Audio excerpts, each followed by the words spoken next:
apa yang kita sebut natural di sekeliling kita itu luar biasa loh. Hanya saja kita belum mendalaminya secara serius. Yang kita sebut natural itu mungkin kualitasnya setara dengan yang supernatural. Hanya saja kita belum paham. Yang kita sebut mukjizat, itu kan khariqul ada, itu mungkin juga sebenarnya natural, cuma kita belum menjangkaunya saja. Belum paham rumusnya. Misalnya dulu apa? Nabi Isa bisa menyembuhkan penyakit kusta misalnya. Luar biasa pada zaman itu, karena dianggap tidak ada penyembuhnya. Tapi sekarang orang sudah tahu penyembuhnya. Jadi alam di sekeliling kita itu sebenarnya sudah supernatural, sudah luar biasa. Hanya saja kita belum memahaminya.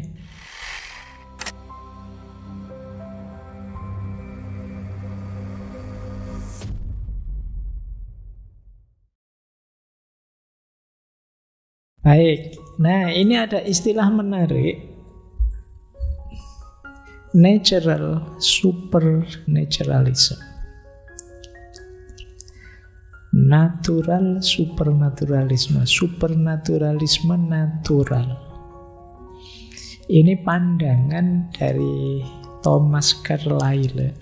Jadi kata dia, sebenarnya apa yang kita sebut natural di sekeliling kita itu luar biasa loh. Hanya saja kita belum mendalaminya secara serius. Yang kita sebut natural itu mungkin kualitasnya setara dengan yang supernatural. Hanya saja kita belum paham. Yang kita sebut mukjizat, itu kan khariqul ada, itu mungkin juga sebenarnya natural, cuma kita belum menjangkaunya saja. Belum paham rumusnya. Misalnya dulu apa? Nabi Isa bisa menyembuhkan penyakit kusta misalnya. Luar biasa pada zaman itu, karena dianggap tidak ada penyembuhnya. Tapi sekarang orang sudah tahu penyembuhnya. Jadi alam di sekeliling kita itu sebenarnya sudah supernatural, sudah luar biasa. Hanya saja kita belum memahaminya. Jadi hal supernatural yang kita temukan di alam dalam hidup kita sehari-hari itu namanya natural supernaturalism. Jadi tidak usah cari jauh-jauh di sekeliling kita. Kalau kita bisa menggalinya, akan ketemu keajaiban-keajaiban alam yang luar biasa. Tidak harus mencari above atau beyond atau against. Jadi yang semula kelihatan ajaib sekarang terbongkar. Ternyata yang ajaib itu ada di sekeliling kita dan biasa. Nah, ini namanya natural supernaturalism. Temukan keajaiban dalam hidupmu masing-masing. Temukan yang luar biasa di sekeliling. Nah, pasti akan ketemu karena alam ini sifatnya ajaib, luar biasa. Banyak rahasia, banyak misteri yang bisa kita ungkap, bisa kita bongkar. Ini natural supernaturalism. Baik, kesini sekarang. Ada bagian kecil dari supernaturalism yang populer. Namanya paranormal. Paranormal bukan dukun ya. Jadi paranormal itu, para itu artinya melampaui. Normal itu kenormalan. Jadi paranormal itu fenomena di sekeliling kita yang terjangkau sih, bisa kita lihat, bisa kita amati, tapi kita tidak bisa menjelaskannya secara ilmiah.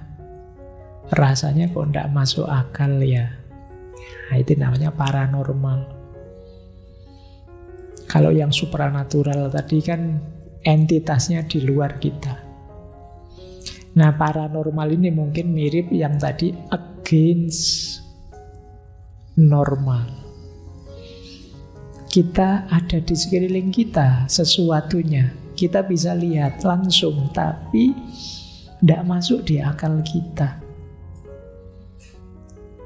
Mungkin ada orang yang bisa baca pikirannya orang lain tentang hantu-hantuan, kemampuan psikis tertentu, kejadian supernatural luar biasa, dan lain sebagainya. Ini namanya fenomena paranormal. Ya kalau di Indonesia, paranormal itu orangnya. Nah, sebenarnya paranormal itu fenomenanya. Para itu artinya melampaui, normal itu ya kenormalan. Nah, ya ini memang sifatnya percaya tidak percaya, tapi ada dua perspektif.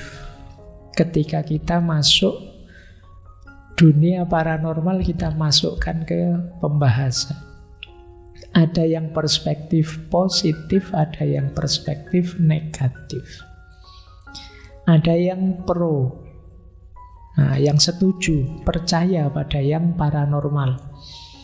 Yang percaya itu melakukan biasanya 3 di antara cara pendekatan penelitiannya.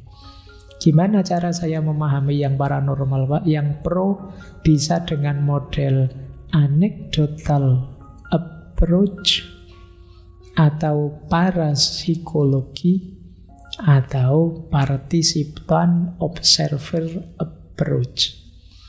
Ini penelitian yang agak menarik.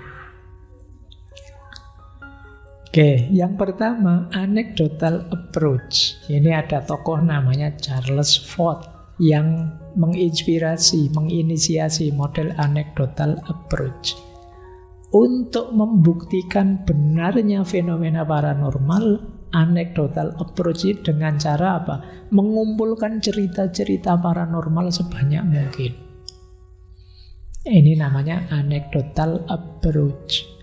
Untuk membuktikan bahwa di pohon sana ada penunggunya, kumpulkan cerita sebanyak mungkin yang mengalami hal-hal metafisik, hal-hal mistis dengan pohon itu. Ini namanya anecdotal approach. Kayak acara TV yang terus wawancara orang-orang yang pernah ngalami hal-hal gaib di satu tempat misalnya. Ini namanya anecdotal approach. Semakin banyak yang mengaku pernah ngalami, itu dianggap lebih valid. Nah, jadi ini karena ya sederhananya begini, semakin banyak kalian nonton film-film hantu horor, ya kan semakin kalian diam-diam percaya. Tambah mantep, tambah mantep. Yang kedua, parapsikologi. Kalau parapsikologi ini berusaha menjelaskannya secara ilmiah. Cuma ini bidang ini sering dinyinyiri, dikritik. Karena ya memang tidak gampang menjelaskan fenomena paranormal secara ilmiah. Bidang parapsikologi ini sering disebut pseudosains. Pseudosains itu mirip sains, tapi sebenarnya bukan sains. Kan ada, saya pernah dengar penjelasan itu. Santet itu adalah barang materi dibikin imateri, dimasukkan tubuhnya orang, sampai tubuhnya orang dibikin materi lagi. Itu penjelasannya kelihatan luar biasa rasional, tapi sulit dieksperimen, sulit dibuktikan. Loh gimana dari materi jadi imateri tadi? Mungkin ada rekaman apa, ada rumusnya apa, ini sulit. Terus proses memasukkannya terus bisa nggak diobservasi atau dicermati, diamati itu. Jadi fenomena paranormal sulit. Itu makanya terus disebut pseudosains. Ya benar salahnya monggo saja, tapi faktanya sulit dibuktikan secara ilmiah. Maka bidang ini termasuk bidang yang belakangan terus disebut pseudosains. Belum nyampe levelnya sains. Padahal ini umurnya sudah lama, sudah berabad-abad yang lalu ada ilmu namanya parapsikologi ini. Ada lagi yang ketiga, kalau ini lebih unik. Untuk memahami fenomena paranormal apa? Dengan participan observer approach. Kamu masuk langsung ke situ. Mungkin kamu sengaja, gimana caranya biar saya kerasukan, Pak, apa saya, nah itu namanya participan observer approach. Kamu langsung melibatkan diri di dalamnya, atau mungkin kamu belajar ilmu apa, pokoknya kamu alami sendiri. Cuma ya itu tadi, kelemahannya partisipan observer approach itu sifatnya subjektif. Iya, kamu yang ngalami yang ngerti, saya yang nggak ngalami nggak bisa ngukur.